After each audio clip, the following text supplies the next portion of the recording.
부모가 신령해야 돼요. 아니면 자식들 아무리 육신적으로 세상적으로 잘 되더라도 그 자녀들의 영원한 운명을 망치는 거예요. 이것을 아셔야 합니다. 마귀의 전략을 간파하셔야 돼요. 여러분 가정과 여러분 자녀손들이 노아의 방주를 예비할 수 있기를 축원합니다. 이 세상은 계속 우리들의 마음을 빼앗아요. 깨어있지 못하게 해요.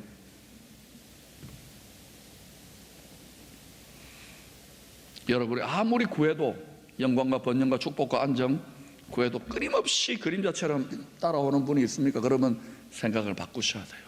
아하, 내가 충분히 훈련되어지지 못했구나. 내가 달게 훈련받지 못하는구나. 여러분 중에 이런 분들이 있을 거예요. 내가 한평생 교회 섬기고 봉사하고 헌금하고 이것저것 선교하고 목회하고 다 했는데 안 됩니다, 목사님. 안 됩니다, 하나님. 어디에 묶여 있는지를 잘 깨달아야 돼요. 이 시대에는 이전 세대들보다도 더 고난이도의 지혜와 성품과 믿음이 필요하기 때문에 또 다른 하나님께서 훈련으로 우리 모두를 이끌어 놓으신 거예요.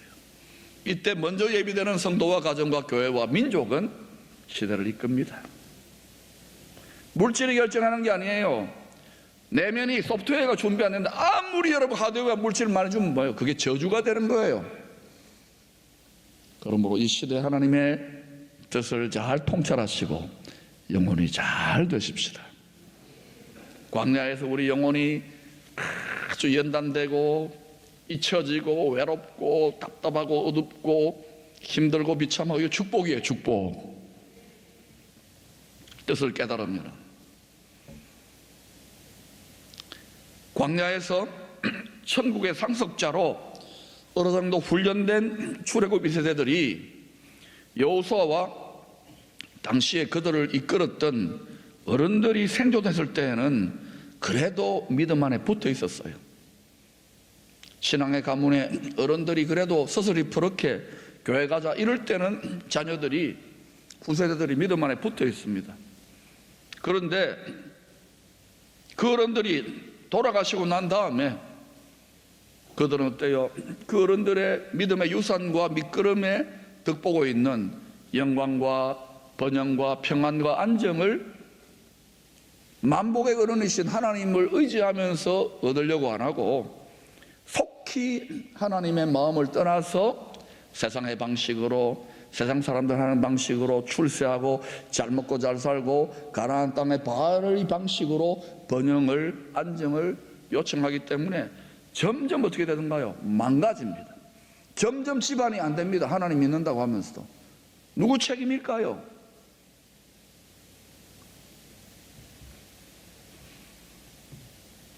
사사시대에 그들은 빈곤의 악순환을 거듭하다가 빈곤의 악순환을 거듭했습니다. 끝없는 전쟁과 가난과 고통과 질병에 시달리다가 자신들을 위하여 야 이렇게 해야 되는 거 아닌가 보다. 사사로 안 되겠다. 그래서 왕을 구합니다. 우리도 이방 나라 이방 사람들처럼 왕을 구해가지고 내가 좋아하는 사람에게 투표해가지고 그 사람을 통해서 영광과 번영과 안정과 안식을 맛보리라. 그런데 점점 더 비참해지지 않았습니까? 사울 왕을 세워놨더니 어떻게 됐어요? 여러분 세상의 권력자나 정치가들이 이런저런 공략하는데 너무 기대하지 마세요. 혹시 정말 천우신조로 교회 공동체를 통해 오래전에 하나님의 히든 카드로 하나님의 창세전에 택한 다윗 같은 종들이 일어나면 몰라도 여러분 어느 정도까지 보는데요. 제가 이렇게 기도해 보면서 안 망합니다. 왜? 하나님의 섭리가 이 땅에 있기 때문에. 교회가 정신 차리고 이러다면 하나님 뜻대로 기도하면 이때 하나님의 나라가 하나님의 뜻이 이 땅에 이루어지는 이 나라 이루어지는 기도합니까? 그러니까 하나님이 어때요? 살살 흔들고 계시잖아요. 축복입니다. 고차원적으로 애국하시기를 축원합니다.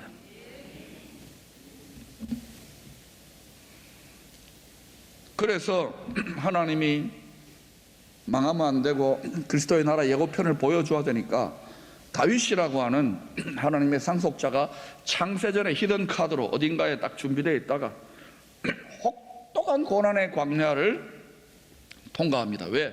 많은 자들에게 복의 근원이 돼야 되고 구원의 근원이 돼요. 주님의 방식하고 똑같아요. 혹독하게 훈련되어져 가지고 겨우 그를 통하여 그리스도가 왕노릇하는 나라 예고편을 잠시 백성들이 맛봅니다. 다윗의 치세 한 3, 40년 동안에 백성들이 정말 강대국이 된 거죠. 그러나 정작 그때요, 다윗은 고난과 시험과 인내의 시험은 잘 이겨내었는데 도리어 번영과 풍요의 시험에 빠져가지고요, 그때 교만해지고 그때 음란해지고 거의 망할 뻔하는 위기에 빠졌다가 다윗의 공로나 다윗의 영광이 아니라 하나님의 은혜를 의지함으로 나 같은 죄인임을 다윗조차도 깨닫고 인간의 비참상을 깨닫고 주님의 은혜가 필요한 것을 깨닫고 그리스도가 다시 오셔서 그의 후손으로 오십니다. 은혜가 왕노릇하는, 죄와 사망의 법이 아니라 정죄의 법이 아니라 생명의 성령의 법으로 왕노릇하는 나라를 계시하는 통로로 쓰임받다가 일생을 마감합니다. 여러분, 조금 더 다른 말을 잘 들으세요. 앞으로 이스라엘이 어떻게 돌아갈 건지를 말씀드릴 테니까. 앞으로 예수 그리스도께서 다시 오십니까? 다시 오신다고 하면 다 아멘 해요. 믿지는 않아요. 진짜 믿어야 돼요. 내일 모레 오십니다. 1000년 2000년 뒤에 오십니다. 이 말을 잘 이해하셔야 돼요. 주님 오시면 마지막 때 여러분, 그게 핵심 메시지가 아니에요. 가르침을 잘 받으세요. 진실로 여러분이 준비되어지면 조금도 두려움이 없어야 되고 원리가 갈 길이 밝히 보이면 평안한 가운데 가야 돼요. 근데 소경이 소경을 인도할 수는 없는 거예요. 마음 눈이 밝아질지어다 핵심 사명을 붙들 수 있기를 축원합니다. 앞으로 예수 그리스도가 다시 오실 때에 죄의 권세를 멸합니다. 죄에게 영혼을 팔고 세상에 잠시의 죄의 낙과 부귀 영화를 누리는 것을 부러워하면 안 돼요. 거기에 막 부러워가지고 부모와 어른들이 거기 부러워하는데 자식들이 똑같이 거기를 가겠지요. 잠시 죄악의 낙을 누리면 안 돼요.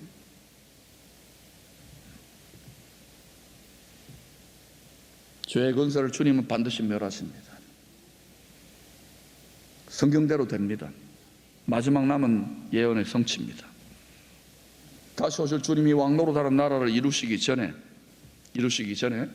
더 큰 혼란과 더 큰 위기와 더 큰 궁핍과 가난의 때가 옵니다. 그런데 하나님께서 예비해 놓으신, 그 시대에 하나님의 백성들을 위해 예비해 놓으신 다윗과 같은 상속자들을 훈련하시고 일으키십니다. 그러면 다윗과 같은 상속자들은 어때요? 아직 드러나지 않았잖아요. 감추어져 있지만 많이 고생하고 아둘람 동굴에 가고 쬐하고 시편을 읽어보세요. 눈물 흘리고 막 상처받고 비참하고 외롭고 하나님 나를 버린 거 아닌가 그러고 성령의 기름 부음 대신 침을 지적지적 흘리면서 겨우 거짓말해 가지고 도망쳐 나올 정도로 바닥이 되고 깨진, 그러나 하나님을 너무 사랑하는 다윗과 같은 상속자들을 통하여 그들을 일으키셔서 훈련하셔서 영적 이스라엘 된 성도들에게 잠시, 그 잠시가 100년일지 10년일지 1000년일지 저는 모릅니다. 잠시 이스라엘들, 영적 이스라엘 될 성도들에게 이 땅에서 영광과 번영과 안정과 평화를 다시 오실 그리스도의 나라, 평강의 나라, 솔로몬이 보여준 그 나라의 예고편으로 맛보게 하실 것이라고 저는 믿습니다. 성경을 저는 그렇게 봅니다. 그 이유를 알아요.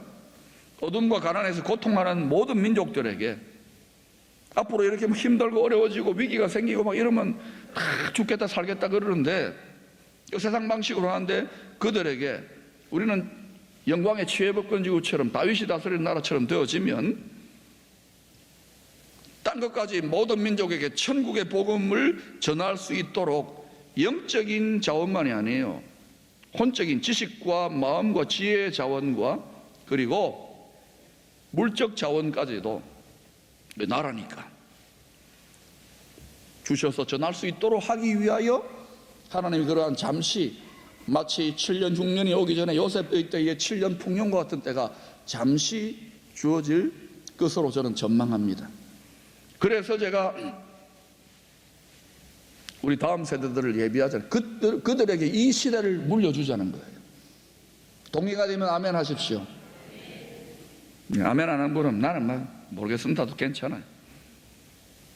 근데 이 비전을 가지면은 그는 고생입니다. 왜냐하면 저 외치지 않거든요. 그러나 분명히 저는 이때가 온다고 믿습니다. 성경적인 원리로 믿습니다. 그런데 이때 가서요, 이런 시대가 만약에 이 땅에, 이 나라에 여러분에게 열린다면 이때 가서 거꾸로 가난과 고난의 시험을 그동안 잘 이기고 고생하여 하나님의 축복의 통로가 된 성도들 중에 영광과 풍요와 번영과 평안 가운데에 늘어져 가지고 하나님과의 교제도 게을러지고 천국 복음의 사명을 망각하고 자기 십자가를 버리고 타락하는 성도들도 또 일어날 것입니다. 그러니까 사람이 구제불능인 거예요. 고난과 가난이면 가난한 대로 또 지금 많이 떠내려가고 있잖아요. 기쁨의 교회는 한 번도 없기를 축원합니다. 그리고 또 잘되고 영광스러우면 또 언제 그냥 잊어버려요. 저는 목회하면서 암 걸리면 기도해가지고 막 치료도 되고 암이 고쳐졌어요. 세상에 제가 깜짝 놀랐어요. 눈 장님 될 뻔했는데 기도해가지고 눈이 시력이 들어왔어요. 자녀가. 아니, 교회도 안 나와요. 망할 것 같은데 또 하나님 앞에 울고불고 해가지고 또 되었는데 이제 사업이 잘 돼요. 돈 벌기 바빠가지고 신앙생활 안 합니다. 지금도 얼마나 또 합법적인 이유가 있잖아요. 아싸 기회다고 시부주의가 사라져요. 여러분, 그러니 가난과 고난은 고난대로 힘들지만 그것을 오히려 우리를 강하게 버티면은 그릇이 예비되어지고 정결하게 되고, 또 고난, 영광과 풍요와 부요는 또 어때요? 우리가 살쪄가지고 하나님을 모른다 할 수 있어요. 그래서 바울이 기가 막힌 말을 한 거예요. 영광 가운데서든지 고난 가운데서든지 가난 가운데서든지 부요 가운데서든지 그리스도 예수 안에서 일체의 비결 자족하는 거예요.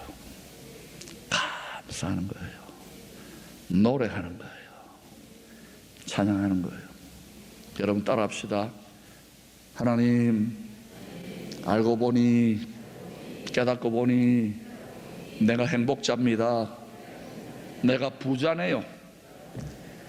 이게 인상 쓰고 부자라는 분이 있습니다. 여러분 영혼이 부자가 돼야 돼요. 그러면 이게 됩니다.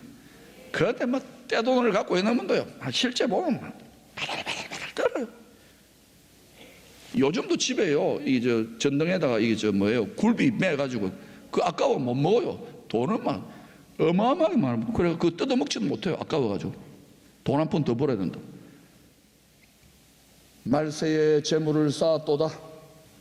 여러분, 돈이 있다고 주님 나라 위에 드리는 게 아닙니다. 그리고 많이 벌면 드리게 그것도 안 됩니다. 지금 하나님 안에 내 믿음이 부요할 때 다는 것이죠. 지금 그런 의미에서 여러분 열방과 한국교회 성도들의 믿음의 수준을 보세요. 돈을 돈으로 보지, 돈을 맘몬 스피릿으로 봅니까? 영어로 봅니까? 정신으로 봅니까? 그래서 이 맘몬의 스피릿을 짓밟고 하나님이 주실 만한, 영혼육으로 주실 만한 그러한 기반을 만들자, 이 역사 강력하게 주장합니다. 근데 이렇게 주장하면 표 한 편도 안 나옵니다. 내가 기호 1번인데 한 표도 안 주더라고요. 그러나 이렇게 바뀌어져야 이 나라가 잘 됩니다. 지금 전부 다 관심은 돈 더 벌고 이 나라 돈 더 잘 살고, 글쎄요, 아직은 멀은 것 같아요. 18절은 광야의 시험을 잘 통과한 상속자들에게 재물 얻을 능력을 주시겠다고 약속하셨습니다. 아이고, 이 말하는 게 여러분 눈이 밝아졌어요. 따라합시다. 재물 얻을 능력. 같이 읽어봅시다. 시작. 내 하나님 여호와를 기억하라. 그가 내게 재물 얻을 능력을 주셨습니다. 이같이 하시면 내 조상들에게 맹세하시는 약을 오늘과 같이 이루려 하심이니라.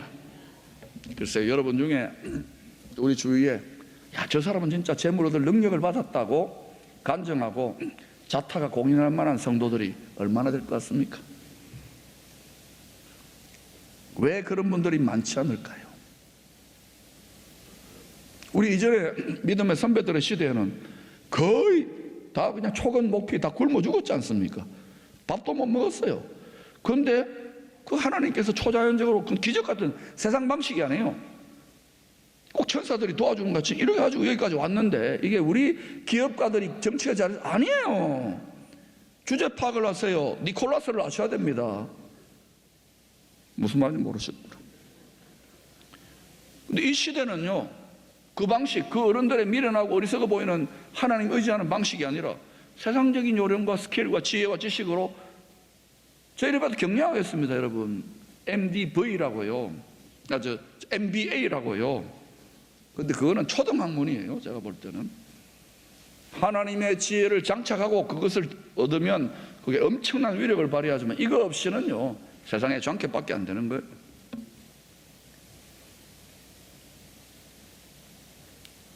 왜 극소수인가? 첫째는 인생 광야에서 신령한 체질로 아직 변화가 덜 되어서 그래요.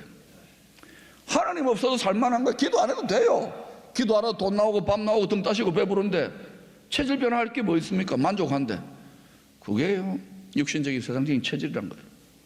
여러분이 돌았으면 하나님 말씀 고프고, 돌았으면 기도해야 되고, 돌았으면 주님 1초도 주님 없이는 못 사는 체질이 됐습니까?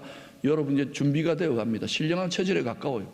근데 여러분 중에 이 말을 받고, 목사님 나는 전혀 맨날 배만 고픕니다. 그분은 아직까지 많이 멀었습니다. 죄송하지만. 그분은 세상 방식으로 돈 버세요. 그래도 하나님이 안 죽이십니다. 아직도 여러분 마음에 세상적인 육신적인 이루지 못한 원통함과 열등함과 배고픔과 불만족이 있습니까? 목마름이 있습니까? 내가 불행하다고 생각합니까? 아직까지 여러분 신령한 체질로 바뀌지 않았어요. 진실로 신령한 체질로 바뀌었으면 지금 이 조건 그대로 내게 부족함이 없으리라 돼야 되고, 지금 이 조건 그대로 내 얼굴이 밝아져야 돼요. 그게 안 되잖아요. 그럼 지금 해보자고요. 자, 좋은 말 할 때 웃으세요. 조직에서 출장 나온 분 저기 웃으세요. 두 번째, 자꾸 하나님을 잊어버립니다. 너무너무 힘들고 괴로울 때도 잊어버리죠. 저도 그럴 때가 있어요. 너무너무 힘드니까. 그때 나오는 말이 하나님도 한번 힘들어 보세요. 하나님도 돈 없어 보세요. 하나님도 코로나 바이러스 한번 걸려 보세요. 격리돼 보세요. 얼마나 힘든지 아십니까? 라는 말이 나와요. 그런데 고난과 시험 속에서도 힘들지만 여러분, 영광과 부흥과 풍요함, 형통함 속에서도 우리는 하나님을 잊어버립니다. 그러니까 제가 보니까 하나님은요, 휘발유 비슷해요. 휘발성이 너무 빠른 거야. 여러분, 교회가 막 잘 되면 좋겠지요. 부흥하고 더 막 자리 꽉 들어차고. 글쎄요, 지금이 좋을 때 같아요. 그때도 좋을 때지만 일체의 비결을 배우면 이때나 저때나 다 좋습니다. 아멘. 이제 보니까 하나님이 뜻을 이룰 때가 점점 가까워요. 킹덤 글로리의 플랫폼을 만드실 때가 점점 다가오는 것 같아요. 여러분 아멘 소리 커지는 거니까 될 것 같아요. 갑자기 더 커졌어요. 그러니 여러분, 우리가 지금도 하나님 잊어버리는데 영광 주시면 내가 안 잊어볼게요. 그 말하고 여러분 치료되고 그 말하고 돈 벌어가지고 다 잊어버렸어요. 지금 벌써 유럽을 보세요. 미국도 점점 그렇고 한국도 점점 이제 우리는 뭐 150년, 1000년도 아니고 몇백 년도 아니고. 그러니 여러분 이 연단을 달게 받으시기를 축원합니다. 그리고 미리 기도하서 하나님 주셔도 내가 변질 안 되고 타락 안 하게 해주십시오. 저도 가끔 정신 나간 사람처럼 그런 기도하면 하나님 너무너무 어마어마하게 막 이러되면 하나님 그때 꼭 제 마음 붙들어 주세요. 내가 약합니다. 여러분 미리 준비, 미리 기도하세요. 할렐루야. 응답이 안 돼도 기분 내나 좋을 거예요. 세 번째는요, 재물을 구한다고 재물을 직접 주시는 게 아니에요. 갑자기 꿈을 꾸는데 어떤 사업에 대한 비전이나 아이디어나 생각이나 또는 강한 담력이나 용기나 실천력이나 또는 사람의 도우심이나 전혀 예상 못했던 기회들이 열리는 이런 식으로 재물 얻을 능력을 돕는데 계속 주여 하늘 문을 여시고 금덩어리를 돈다발을 아주 특수한 경우에 그런 응답을 받아요. 저도 그런 응답을 받아봤어요. 또 걸어가는데 5만 원짜리가 있는 거예요. 전광석화처럼 가가지고 딱 밟고 여러분, 그런 응답 기대하지 마세요. 하나님은 능력을 주셔요. 능력을. 물고기 잡아주는 게 아니라 물고기 잡을 수 있는 능력을 주셔요. 그런데 대체로 이런 능력입니다. 이것도 이 능력을 언제 주시느냐? 등 따시고 배부를 때가 아니라요. 왜냐하면 세상 방식으로도 얼마든지 세상에 돈 환장하고 돈의 영혼을 팔아도요, 그런 사람이 돈 다 가지고 있어요. 지금 온 세상에 돈을 다 가지고 있습니다. 제가 보니 거의 예수자들은요, 거의 조금 벌거나 거의 가난뱅이, 그 세상에 돈을 다 가지고 있는 사람 수준, 우리는 극빈자, 미안한 수준이에요. 좀 성도들 중에서 어마어마한 거부가 나오면 안 됩니까? 안 되나 보죠? 아멘 소리가 안 나오는 거예요. 여러분 벌써 목사님 우리는 청빈해야 되고 우리는 가난해야 되고, 가난하게 사십시오 여러분. 길들어져 버렸어요. 이거 저도 관리를 못하는 거예요. 언제 주시느냐 하면은, 좀 세게 말하면 사업이 몇 번 망해야 됩니다. 아니면 막 이것저것 거래처 찾아다니고 산지사방을 막 세상의 사업 방식으로 가르침 받은 게 없으면 교회에서도 이것저것 다 보고 완전히 코너로 몰려가지고 이제 거리로 나앉게 됐어. 이때 쭉 하다가 좀 실마리를 찾고 또 되는 거예요. 여기에도 지금 몇 분들 지금 저한테 와서 상담받고 목사님 거리로 나앉게 됐습니다. 뭐 합니다. 이런 분이 있습니다. 여기 지금 그 훈련받고 있는 거예요. 그때 제가 뭐랬어요? 안 망합니다. 집사님 좀 기다려 보세요. 그때 또 지금 여기 앉아 있잖아요. 안 망하고 밥 먹고 살잖아요. 하나님이 훈련한다고요. 사랑한다고요. 근데 맡기려고 하는데 그때 뭐 하느냐? 다 낙심해버려요. 내가 기도했는데 10년을 기도했는데 안 되나 보다. 그러고는 어때요? 교회는 나오는데 낙심하고 풀 죽고 기쁨이 없어요. 답답해요. 그리고 나는 불평하고 원망해요. 그런데 그 속에서 계속해서 찬양하고 기뻐하고 화목하게 쭉 하고 변함없이 하나님의 때를 기다리는 사람이 있습니다. 그 사람은 가까워요. 왜냐? 역대하 16장 9절에 보니까 여호와의 눈은 온 땅을 두루 감찰하소. 지금도 두루 감찰하십니다. 전심으로, 뭐라고요? 전심전력으로. 이걸 제일 계명으로 말하면 마음을 다해 힘을 다해 생명을 다해 뜻을 다해 전심으로 자기의 향하는 자들을 위하여 능력을 베푸시나니. 근데 제가 보니까 대부분은요, 전심으로 안 구해요. 몸에 암이 걸려도 전심으로 안 구하고요, 잠시 구했다고도 낙심해버리고요, 물질이 지금 가난해서 탈출하는데 전심으로 구하다가요, 좀 구하다가 지쳐버려요. 또는 우울증에 걸렸다가 빠져나오는데 전심으로 구하다가 또 늘어져요. 제가 교육자들 하는 말이 있어요. 절대로 1초도 방심하지 말라고. 그런데 이게 말입니다. 이게 죽도록 힘든 자가 하나님께로 막 나아가요. 그 능력을 받아요. 그런데 그 다음에 말입니다. 이게요, 능력과 응답과 풍요가 답이 아니라 그 다음에는 즐거움으로 나가요. 즐거움으로. 근데 그 즐거움이 평생 가는데 능력을 또 받은 사람은요, 즐거움을 세상에서 돈 쓰기 바쁘고요, 자기 영광 거두기 바쁘고 이 즐거움 잃어버려요. 주님을 사랑하는 그 즐거움을 빼앗기지 않게 하소서. 노래는 그래 부르면서 다 뺏겨버리는 거예요. 나중에 이럴 때 껍데기만 남아있어. 솔로몬 보세요. 다 가졌는데도 어때고 어때다. 우리 보고 가르치잖아요. 여러분 지금 뭐 어마어마하게 부유하고 뭐 예수 믿어가지고 뭐 부자 된 사람 너무 염려하지 마. 마음이 가난뱅이들이 어마어마합니다. 여러분 지금 마음이 부자잖아요. 할렐루야. 돈이 좀에 없어서 그렇지. 할렐루야. 여러분 인내하세요. 하나님 감사합니다. 우리 이 땅에서도 여러분 이 훈련을 잘 받으면 겸하여 하나님이 주십니다. 때가 되면. 뿐만 아니라 여러분 저 영원한 나라에서 바울 같은 선배나 예수님은 이 땅에 다 버렸잖아요. 그러나 우리는 이 땅에서 화해야 될 일이 있기 때문에 때가 되면 맡겨요. 우리 성도들 중에 많은 그릇들이 나타나기를 축원합니다. 많은 가정들이 이 시대에 필요를 공급하기를 축원합니다. 네 번째는 말입니다. 왜 재물 얻을 능력을 주시는가? 신구약 성경을 보세요.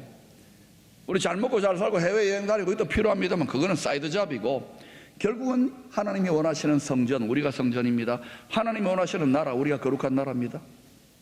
하나님이 다스리는 성전과 나라, 영광 돌리는 하나님의 뜻과 말씀과 언약을 이루라고 재물을 주셔요. 많은 재물을 주셔요.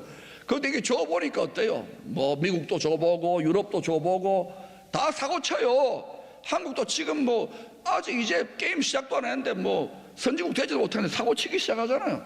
전부 다 보면 뭐 돈이 하나님이야. 돈이. 교회는 안 그렇습니까? 안 그런가 보다. 여러분, 이것을 짓밟을 수 있어야 돼요. 이 만모니즘을 짓밟을 때 여러분, 정말 하나님이 여러분과 여러분 가정에, 우리 믿음의 선진들이 그렇게 해서 지금 여기에 여러분 엄청난 하나님의 필요를 공급한 분들이 있습니다. 그런 그릇 좀 많이 일어났으면 좋겠어요. 그리고 여러분, 실제로 그런 그릇으로 지난 20년, 30년, 40년 준비되어져 오고 될 듯 될 듯 안 된 분 있잖아요. 축복입니다. 그럼 이 뜻을 깨달았으면 기뻐하고 감사하고 달게 부르고, 이게 왜 은혜입니까? 나도 고생했지요. 그러나 아버지가 얼마나 고생했습니까? 그죠? 그러면 오른손 다 들어보세요. 자, 쓰다듬어줘요. 아버지도 고생했지만 내가 고생했습니다. 내가 여기까지 주님 버리지 않고 내가 그래도 울고불겠지만 노래 부를게요. 아버지, 내 노래 부르고 찬양하고 춤추면 나를 기뻐해 주세요. 할렐루야. 이러면 여러분, 혹시나 하나님이 깜짝 놀래가지고 야 달라졌다 이러고 주실지 누가 알겠어요? 해봐요. 해봐. 사랑하는 여러분, 선배 상속자 훈련을 받은 한 분이 오랜 고난의 시험을 잘 통과하고 난 다음에 온유한 자가 되어서 이런 찬양을 했답니다. 찬양입니다. 시편 119편 71절입니다. 같이 읽어보십시다. 시작. 고난당한 것이 내게 유익이라. 이로 말미암아 내가 주의 윤례들을 배우게 되었나이다. 여러분, 코로나 때문에 많이 힘들지요. 지금 뭐 암이 있는 분도 있고 자식이 속썩이고 가게가 안 되고, 그러면 눈물로 목이 쉬도록 저도 부르짖어 봤어요. 나라를 위해서, 여러분들을 위해. 그런데 이제는 하나님이 영광이 나타나야 된다 그러면 영광에다 대놓고 막 주여 영광을 주시옵소서, 이거 우리 많이 했잖아요. 한번 그러면 영광의 찬송이라 그랬으니까 혹시 압니까? 이 상황 그대로 노래하고 찬양하고 감사합니다. 주든지 안 주든지 감사합니다. 고맙습니다. 이렇게 한번 해보셔요. 그러면 암이 떠나갈 줄로 믿습니다. 그러면 가난이 풀어질 줄로 믿습니다. 그러면 얽힌 실타래 같은 문제가 해결될 줄로 믿습니다. 그러면 어마어마한 부흥이 일어나요. 할렐루야. 이것 위해서 우리가 지금 돌파하면서 여러분이 이 비전에 정렬된 것입니다. 아멘.